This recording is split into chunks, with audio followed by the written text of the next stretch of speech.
Hello students, how you? और सब बढ़िया। अगर आप क्लास 9 के या 10th के स्टूडेंट्स हैं और आपको साइंस में किसी भी टाइप की प्रॉब्लम है तो आपको कहीं जाने की जरूरत नहीं है। आप पीसीबी क्लब सब्सक्राइब करिए। आपको फिजिक्स, केमिस्ट्री, बायो तीनों साइंस आपको यहाँ पर इजीली अवेलेबल होगी।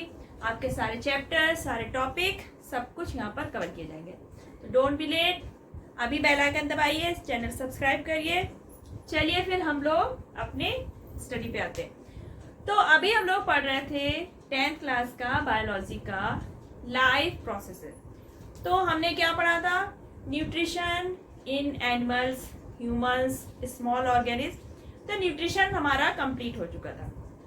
इस चैप्टर में रेस्पिरेशन भी है, एक्सक्रीशन भी है और ट्रांसपोर्टेशन। तो नेक्स्ट टॉपिक है हमारा रेस्पिरेशन इन एनिमल। हमने न्यूट्रिशन तो कंप्लीट कर लिया। अब जो न्यूट्रिशन में हमारा फूड एब्जॉर्ब हुआ, एसिमिलेट हो गया, अब वो क्या करेगा? एनर्जी देगा बॉडी को। तो वो हमारा रेस्पिरेशन का पार्ट होगा। लेकिन इससे पहले आपका न्यूट्रिशन में एक पार्ट था जो रह गया था, डेंटल कैरीज, जो आज हम कंप्लीट करेंगे। उसके बाद हम लोग रेस्पिरेशन शुरू करेंगे। एक मैंने कमेंट सेक्शन पे करेक्शन किया था, जो आपका ईसोफेगस था, फूड पाइप, उसका जो कॉन्ट्रैक्शन और एक्सपेंशन मूवमेंट थी, दैट इज पेरिस्टाल्टिक मूवमेंट। मैंने पेरिस्टालसिस बोला था, तो उसको आपको करेक्ट करना है, दैट इज पेरिस्टाल्टिक मूवमेंट। ठीक, तो अभी हम लोग पढ़ेंगे डेंटल कैरीज के बारे में। सभी के ज्यादा दांतों में होता है, टूथ एक हो गया, कैविटी हो गई, तो ये होता क्यों है? ठीक है, हम इसको समझते हैं। तो उसको समझने से पहले हम क्या समझेंगे? टूथ का स्ट्रक्चर। तो ये आपके सामने बना है, एक टूथ का स्ट्रक्चर है। इसमें आपका क्या हुआ? अपर पार्ट जो सबसे आउटर कवरिंग होती है, दैट इज इनेमल, जो कि बहुत ज्यादा हार्ड होता है। आपकी पूरी बॉडी में सबसे hardest part that is enamel. ये आपका बोन से भी ज्यादा स्ट्रॉन्ग होता है। इनेमल आपका आउटर कवरिंग हुआ। इसके जस्ट नीचे आ गया आपका डेंटाइन, जो कि आपका बोन्स की तरह ही स्ट्रॉन्ग होता है, सेम बोन का ही बना होता है। उसके अंदर आता है आपका पल्प कैविटी। पल्प कैविटी, इसमें आपकी नर्व्स और ब्लड वेसल्स होती हैं। यानी कि जो आपका नर्व सेंसेशन वगैरह फील होता है, वो पल्प कैविटी से जुड़ी नर्व्स के कारण होता है, जो कि जाके हमारी ब्रेन से जुड़ी होती है। थर्ड है लास्ट पॉइंट आपका गम, जिसपे आपका टूथ बेस होता है, पूरा टिका हुआ होता है। तो ये जो कैविटी वगैरह होता है, तो ये होता क्या है? The formation of small cavities और holes in the teeth due to the action of acid forming bacteria and improper dental care is called dental caries. जो हमारे टूथ में या टीथ्स में स्मॉल होल्स हो जाते हैं या कैविटीज हो जाती हैं, वो क्या होता है? किसके कारण होता है? आपका जो एसिड फॉर्मिंग बैक्टीरिया है, उसके एक्शन के कारण और इम्प्रॉपर डेंटल केयर। अगर आप डेंटल केयर सही से नहीं करेंगे, आप टीथ सही से ब्रश नहीं करेंगे, साफ नहीं रखेंगे, तो क्या होते हैं? उसमें एसिड फॉर्मिंग बैक्टीरिया ग्रो कर जाते हैं, जो कि हमारे टूथ कैरियर कैविटीज का रीजन होते हैं।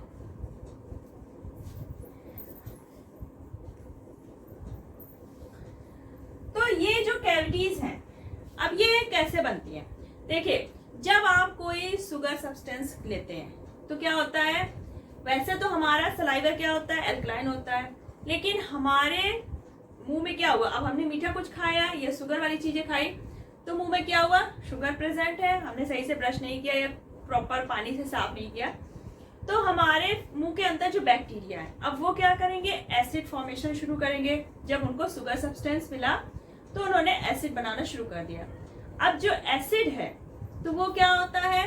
जो हमारा ये डेंटाइन है, एनेमल है, तो सबसे पहले वो क्या करेगा? जो इनेमल है, इसके कैल्शियम को वो डिसॉल्व करना शुरू करेगा।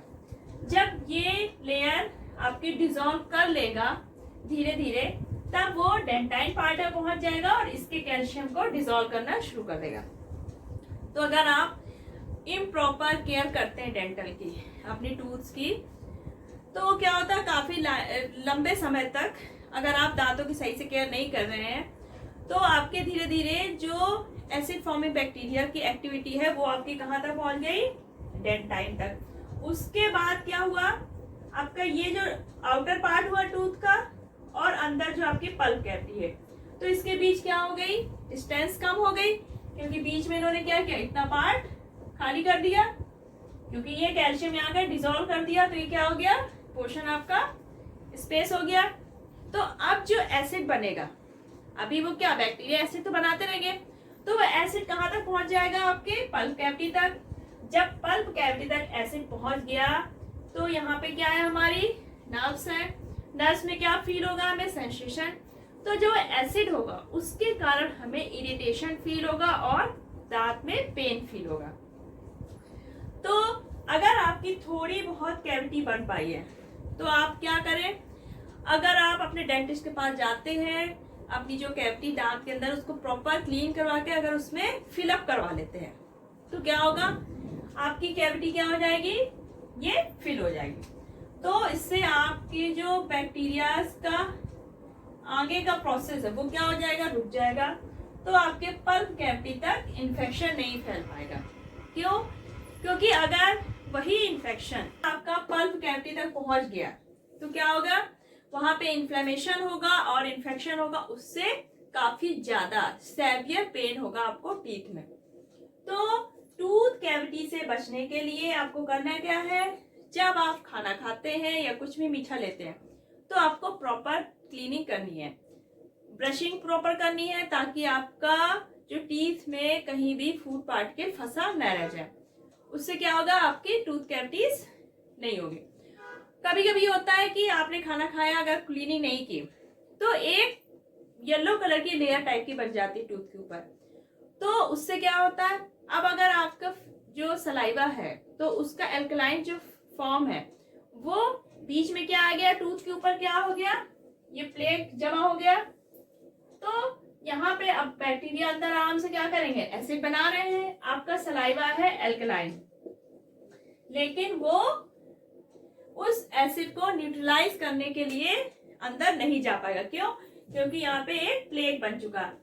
प्लेक क्या होता है, if the teeth are not clean regularly they become covered with the sticky yellowish layer of food particle and bacteria cells called dental plaque. तो डेंटल प्लेक अगर आपके टूथ के ऊपर बन गई है तो आपका सलाइवा का जो एल्कलाइन नेचर है वो सलाइवा आपके टूथ के कांटेक्ट में आएगी नहीं, एसिड न्यूट्रलाइज नहीं होगा और वो अंदर ही अंदर आपके दांत को क्या करता रहेगा, उसको कैल्शियम डिसॉल्व करता रहेगा और कैविटीज आपकी बढ़ती जाएगी। तो मेन चीज है आपको कि क्लीनिंग और अपने दांतों की केयरिंग करनी। जैसे थोड़ी बहुत कैविटी हो आपको उसको डेंटिस्ट के पास जाके क्लीन और फिलअप कराना है, तो इससे आप आगे के पेन से बच सकते हैं। अब तो ये तो हो गया हमारा डेंटल कैरीज। अब आता है आपका रेस्पायरेशन इन एनिमल्स।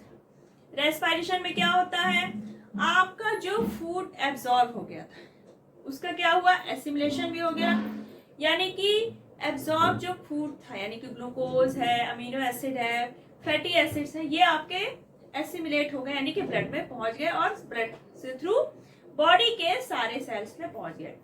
अब इनका काम क्या है, ये सेल्स में पहुंचकर रेस्पायरेशन प्रोसेस करेंगे और क्या करेंगे, एनर्जी देंगे। अब हमारी बॉडी को क्या चाहिए, एनर्जी चाहिए। अब एब्जॉर्ब फूड तो हो गया, लेकिन उसको एनर्जी में कन्वर्ट करने के लिए क्या चाहिए हमें, ऑक्सीजन। वो कहाँ से आएगी, जब रेस्पायरेशन प्रोसेस होगी।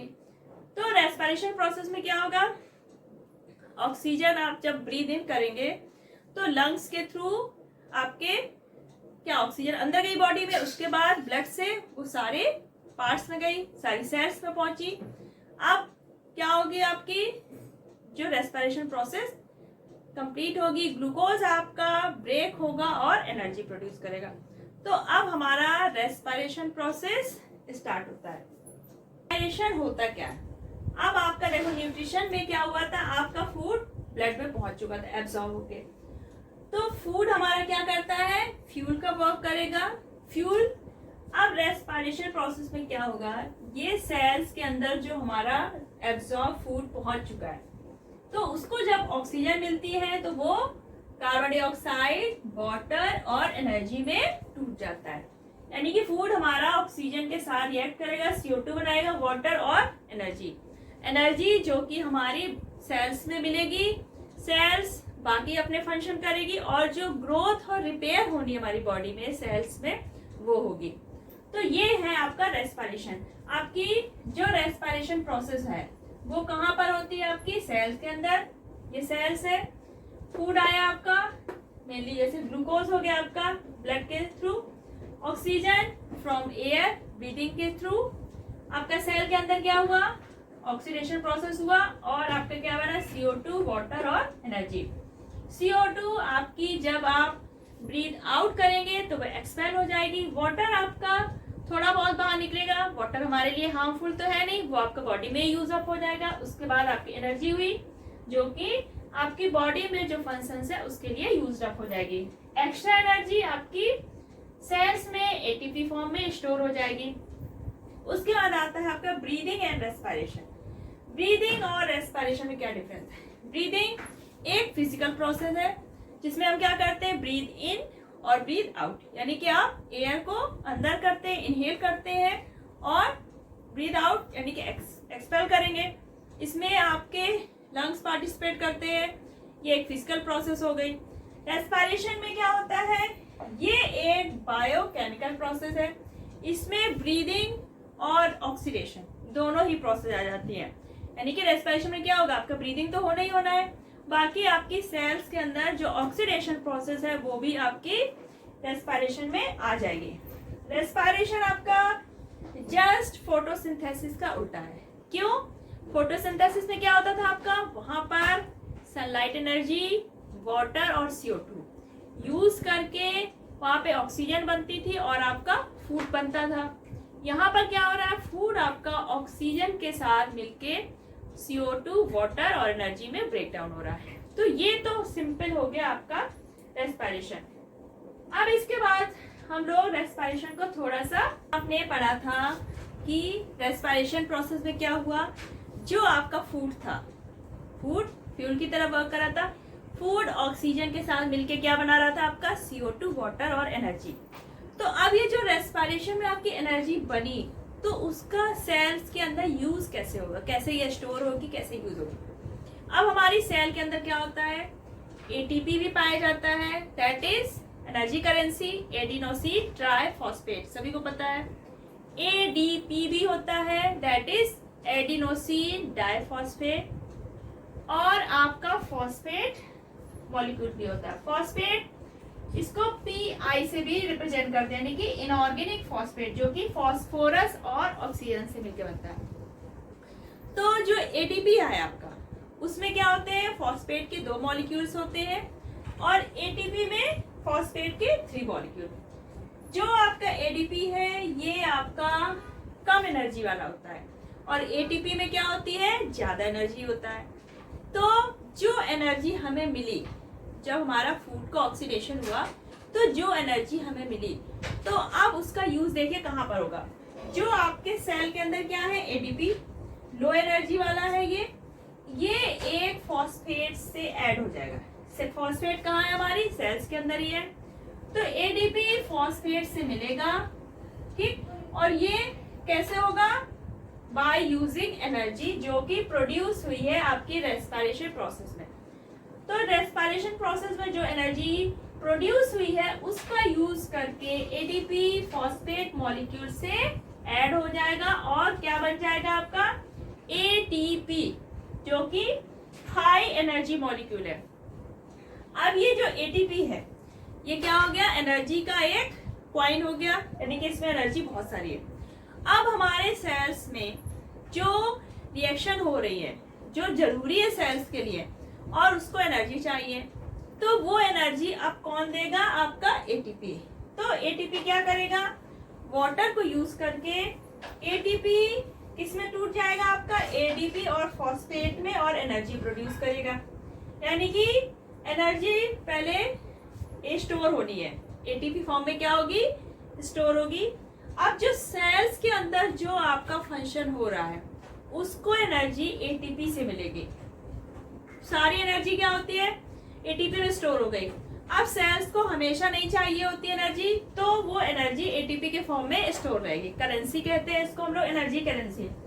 और जब सेल्स में कुछ ऐसी रिएक्शन होनी है जो सेल्स के लिए जरूरी है और उसके लिए एनर्जी चाहिए, तब आपका ये एटीपी वापस एडीपी और फॉस्फेट में ब्रेक डाउन होगा और एनर्जी रिलीज करेगा, जो कि हमारी सेल्स की एंडोथर्मिक रिएक्शंस में यूज हो जाएगा। एंडोथर्मिक रिएक्शन यानी कि जो रिएक्शन में एनर्जी चाहिए।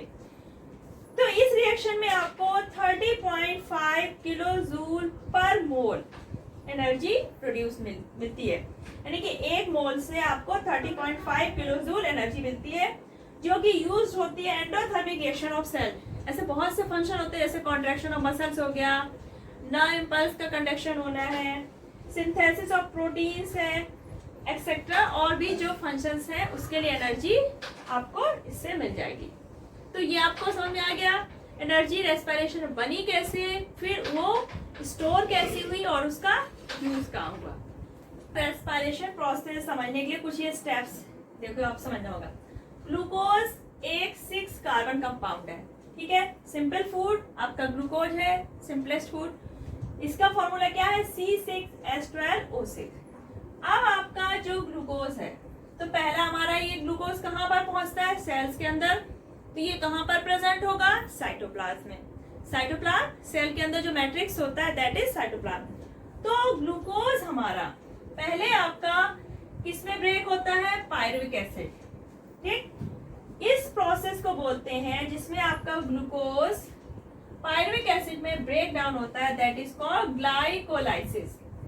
कार्बन के 6 मॉलिक्यूल्स हैं, तो यहाँ पे जो पायरुविक एसिड है, तो इसमें 3 कार्बन है, तो 2 मॉलिक्यूल्स आपके बनेंगे पायरुविक एसिड के।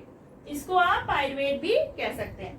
तो पहले ग्लूकोज आपका साइटोप्लाज्म में प्रेजेंट है और साइटोप्लाज्म में ग्लाइकोलाइसिस प्रोसेस होगी और इसमें ग्लूकोज आपका पायरुविक एसिड के 2 मॉलिक्यूल्स बनाएगा, ठीक।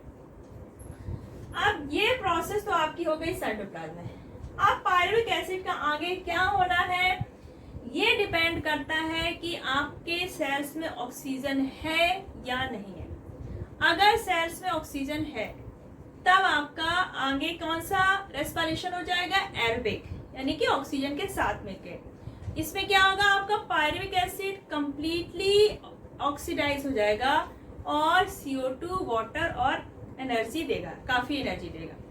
अगर ऑक्सीजन सेल में प्रेजेंट नहीं है, तब आपका जो पायरुविक एसिड है वो आपका ऑक्सीजन नहीं है वहां पर, तो आपकी जो पायरुविक एसिड है वो फर्दर एथेनॉल और CO2 में ब्रेक डाउन हो जाएगा और बहुत ही कम एनर्जी प्रोड्यूस होगी।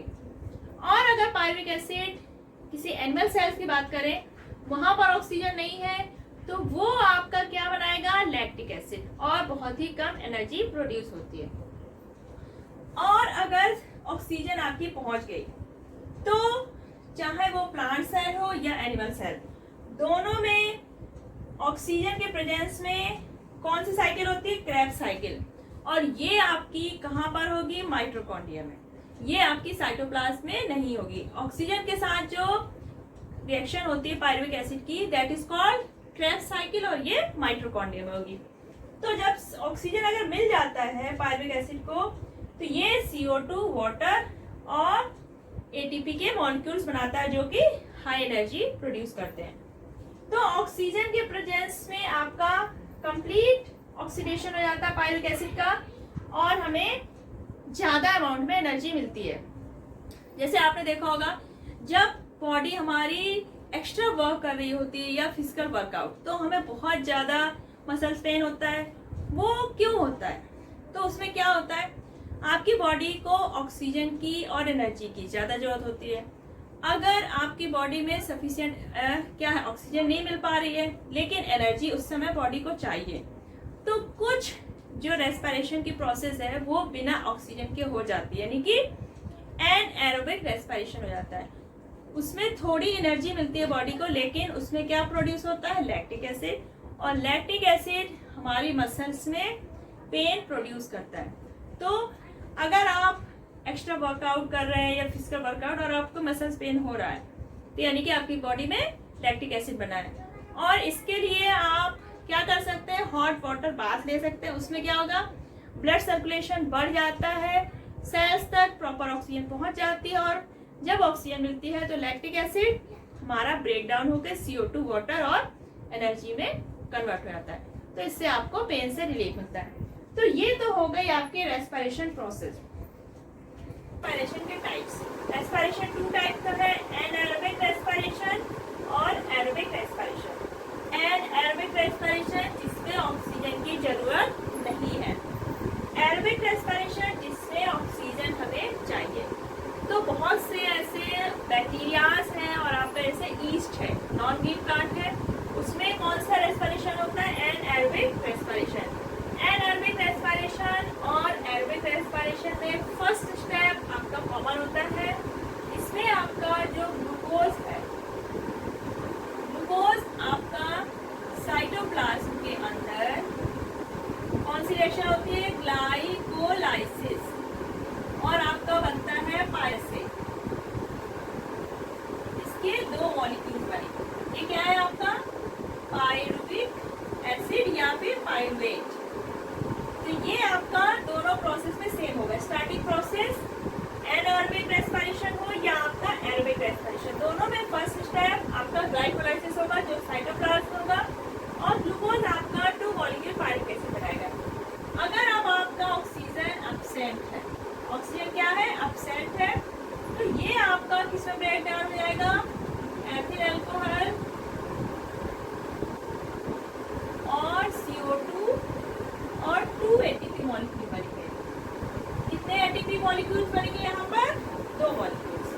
यानी कि एनारोबिक रेस्पिरेशन में एनर्जी जो आपकी प्रोड्यूस होती है वो बहुत ही कम होती है। अगर अब आपका आता है, ये किसमें होता है आपका, बैक्टीरिया और ईस्ट। तो इसमें क्या हुआ आपका एनारोबिक रेस्पिरेशन, जो आपका ईस्ट है वो बिना ऑक्सीजन के सर्वाइव कर सकता है। अब आता है आपका एरोबिक रेस्पिरेशन, इसमें फर्स्ट स्टेप आपका सेम होगा, ग्लाइकोलाइसिस, ये आपकी साइटोप्लाज्म में होगी, और बनेगा क्या आपका पायरुविक एसिड। अब यहाँ पर ऑक्सीजन अगर प्रेजेंट है हमारी सेल के अंदर, ये होगा आपका माइटोकॉन्ड्रिया में, और ये क्या कहलाती है, क्रेब्स साइकिल। इसमें क्या होगा आपका, CO2 बनेगा, वाटर बनेगा और 38 ATP मॉलिक्यूल। तो देखिए आप यहाँ पर एरोबिक रेस्पिरेशन में ATP के मॉलिक्यूल्स कितने हैं, 38, और एनारोबिक में 2 ATP, यानी कि एरोबिक रेस्पिरेशन में एनर्जी ज़्यादा प्रोड्यूस होती है और एनारोबिक रेस्पिरेशन में एनर्जी बहुत ही कम प्रोड्यूस होती है। ये आपकी जितनी भी मैमल्स हैं, इंसेक्ट्स हैं, और जो आपके वाटर एनिमल्स हैं, ह्यूमंस हैं, उन सभी में क्या होगा आपका एरोबिक रेस्पिरेशन होता है। तो ये तो रेस्पिरेशन आपने बेसिक पूरा समझ लिया कैसे होता है। आपका आता है रेस्पिरेशन इन प्लांट्स। प्लांट्स में जो रेस्पिरेशन है और जो आपका एनिमल्स में रेस्पिरेशन है, इसमें कुछ डिफरेंस है। जैसे आपका प्लांट्स क्या होता है, काफी ब्रांच टाइप का होता है, लीव्स, स्टेम सब अलग अलग होते हैं। सरफेस एरिया क्या होता है इसका, काफी बड़ा होता है, और ये डायरेक्टली क्या होता है, एयर के कांटेक्ट में होता है। तो जो इसमें रेस्पिरेशन होता है वो हर पार्ट का इंडिविजुअली अलग अलग होता है, यानी कि इसमें कोई एक यूनिट नहीं होती। जैसे एनिमल्स में क्या होता है, एक पूरी यूनिट होती है, उसके थ्रू आपका रेस्पिरेशन होता है, रेस्पिरेटरी सिस्टम होता है। तो प्लांट्स में ऐसा नहीं है, सभी पार्ट्स में रेस्पिरेशन अलग अलग होता है, सभी पार्ट्स इंडिविजुअल अलग अलग करते हैं। यहाँ पर जो ऑक्सीजन का ट्रांसपोर्ट है वो एक पार्ट से दूसरे पार्ट तक जाने का जो रूट है वो बहुत छोटा होता है। ह्यूमन में क्या होता है या एनिमल्स में जैसे आपने ऑक्सीजन बाहर से ली, नोज के थ्रू लंग्स में गई, लंग्स से फिर ब्लड से गई, ब्लड में फिर वो सेल्स में पहुंची, तो रूट आपका काफी लॉन्ग हो जाता है। लेकिन प्लांट्स में ये रूट बहुत ही स्मॉल है। जो रेस्पिरेशन का रेट है वो प्लांट्स में स्लो होता है कंपेयर टू एनिमल्स। अब आपका जो प्लांट्स है उसमें ऑक्सीजन उनको कैसे मिलती है? वो डायरेक्टली डिफ्यूजन प्रोसेस के थ्रू एयर से लेते हैं। अब आपका जैसे रूट है, रूट पार्ट क्या करेगा? जो आपकी सॉइल में ऑक्सीजन प्रेजेंट है, तो रूट्स में क्या होते हैं? स्मॉल रूट हेयर्स होते हैं, तो वो एब्सॉर्ब करते हैं ऑक्सीजन को फ्रॉम सॉइल। और जो आपके अपर पार्ट आए, जो स्मॉल ग्रीन और सॉफ्ट स्टेम्स है आपके, तो उसमें क्या होंगे? स्टोमेटा प्रेजेंट होंगे और एयर से स्टोमेटा के थ्रू ऑक्सीजन आपको प्लांट्स के अंदर पहुंचा दिया जाएगा। जो आपकी लीव्स है उसमें भी स्टोमेटा होते हैं, स्टोमेटा के थ्रू एयर की ऑक्सीजन उसमें पहुंच जाएगी बाय डिफ्यूजन प्रोसेस।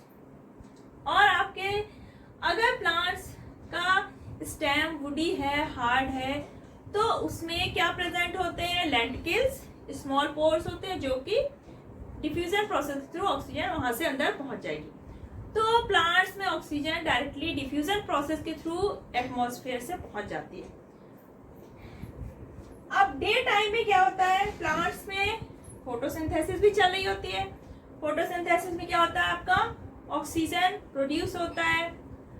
रेस्पिरेशन में क्या होगा? CO2 प्रोड्यूस होगा। तो जो फोटोसिंथेसिस में वो ऑक्सीजन प्रोड्यूस करते हैं, तो वो क्या करते हैं? अपने रेस्पिरेशन में उसको थोड़ा यूज कर लेते हैं और बाकी एटमॉस्फेयर में लीव कर देते हैं। नाइट टाइम में क्या होता है? प्लांट्स में फोटोसिंथेसिस प्रोसेस तो नहीं होती क्योंकि सनलाइट प्रेजेंट नहीं है, लेकिन रेस्पिरेशन प्रोसेस कंटिन्यू होती रहती है। तो रात में प्लांट्स ऑक्सीजन को इन करते हैं और CO2 बाहर निकालते हैं। तभी ये बोला जाता है कि रात में पेड़ों के नीचे नहीं सोना चाहिए। क्यों? क्योंकि उस समय वहां पर ऑक्सीजन नहीं होगी, CO2 वो बाहर निकालते हैं, इसलिए वहां पे CO2 का कंसंट्रेशन ज्यादा होगा। तो ये तो हो गया आपका रेस्पिरेशन इन प्लांट्स। अब आएगा आपका रेस्पिरेशन इन एनिमल्स। जो डिफरेंट टाइप के एनिमल्स में वो कैसे होता है? देखिए, जो आपके सिंपल यूनिसेलुलर ऑर्गेनिज्म हुए, जैसे आपका अमीबा है, पैरामीशियम, प्लेनेरिया, ये क्या होते हैं? एक सेल के बने होते हैं। इसमें कोई अलग स्ट्रक्चर नहीं होता है, कोई सिस्टम्स नहीं होते हैं। तो इसमें जो रेस्पिरेशन होगा वो कैसा होगा? जो सेल मेम्ब्रेन है, तो वही आपका क्या करेगी?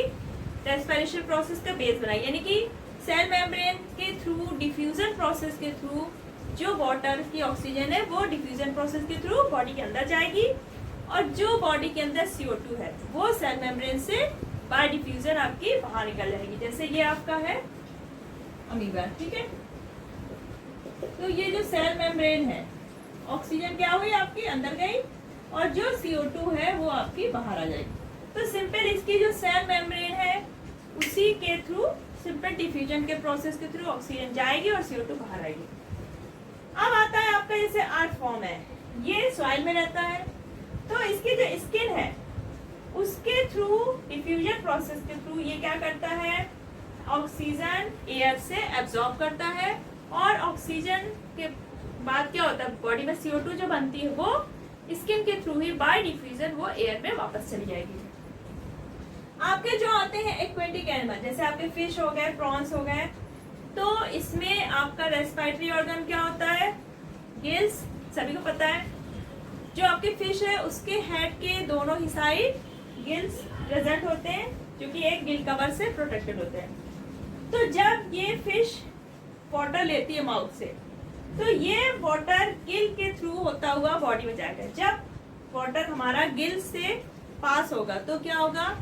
जो गिल्स में ये ऐसे फिंगर लाइक स्ट्रक्चर होता है, गिल्स कवर, ठीक है। तो ये जो प्रोजेक्शन निकले होते हैं, तो ये क्या करेंगे? वाटर से ऑक्सीजन जो डिसॉल्व है उसको क्या करेंगे? एब्सॉर्ब करेंगे।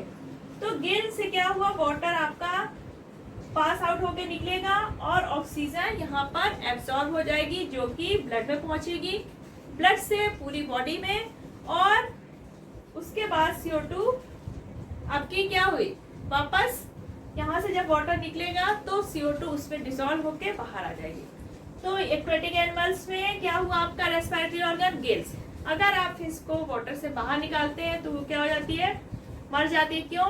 क्योंकि उसमें जो ऑक्सीजन लेने का ऑर्गन है, respiratory organ, that is gills, जो कि वाटर से ही डिजॉल्व ऑक्सीजन को ले सकता है, एयर से नहीं ले। अब आते हैं ऐसे आपके इंसेक्ट्स हैं, ग्रास हॉपर है, कॉकरोच है, हाउस फ्लाई, मॉस्किटो। तो इनके बॉडी पे एक छोटे छोटे होल्स होते हैं जिसको बोलते हैं स्पाइरेकल्स, और इसमें एयर ट्यूब्स भी होती हैं, दैट इज कॉल्ड ट्रैकी। तो ये इसमें रेस्पिरेटरी ऑर्गन्स होते हैं। लैंड एनिमल्स में लंग्स और स्किन, ये दो होते हैं रेस्पिरेटरी ऑर्गन। अब चाहे वो गिल्स हो, लंग हो या फिर स्किन हो, सभी टाइप के रेस्पिरेटरी ऑर्गन्स में 3 चीज कॉमन होती है। पहला, उसमें ऑक्सीजन जो डिफ्यूजन प्रोसेस है वो, उसके लिए जो सरफेस एरिया वो ज्यादा होता है, क्योंकि ऑक्सीजन और CO2 का एक्सचेंज जो होता है वो डिफ्यूजन प्रोसेस के थ्रू होता है। उसके लिए हमें सरफेस चाहिए, तो सरफेस एरिया रेस्पिरेटरी ऑर्गन्स का ज्यादा होगा। जो आपकी ब्लड सप्लाई है, जो रेस्पिरेटरी ऑर्गन्स में ब्लड सप्लाई है वो रिच होती है, क्योंकि ब्लड के थ्रू ही फिर आगे ऑक्सीजन बॉडी में जाती है। थर्ड आपका आता है जो आपके डिफ्यूजन ऑर्गन्स है, जहाँ पे डिफ्यूजन हो रहा है वो वॉल बहुत ज्यादा थिन होती है ताकि डिफ्यूजन इजिली हो जाए। तो ये तो हो गया रेस्पिरेशन इन एनिमल्स, फिश का भी हो गया, वाटर एनिमल्स का। अब मेन आपका बचा है रेस्पिरेशन इन एनिमल्स, जो कि हम नेक्स्ट वीडियो में आपको बताएंगे। आज काफी ज्यादा हो गया टॉपिक, तो अब मैं इसको यहीं पे खत्म करूंगी। नेक्स्ट वीडियो में हम आपको पढ़ाएंगे रेस्पिरेशन इन एनिमल्स, क्योंकि वो थोड़ा कॉम्प्लेक्स प्रोसेस है तो उसको समझना होगा। तो अभी तक आपको अगर कोई प्रॉब्लम हुई हो तो आप उसको कमेंट सेक्शन में लिखिए। अभी भी अगर आपने चैनल सब्सक्राइब नहीं किया है तो आप बेल आइकन प्रेस कीजिए, आगे आपका कोई भी टॉपिक मिस नहीं होना चाहिए। तो तब तक अपना ख्याल रखिएगा। वीडियो पसंद आए तो लाइक और शेयर करिएगा। तब तक बाय बाय।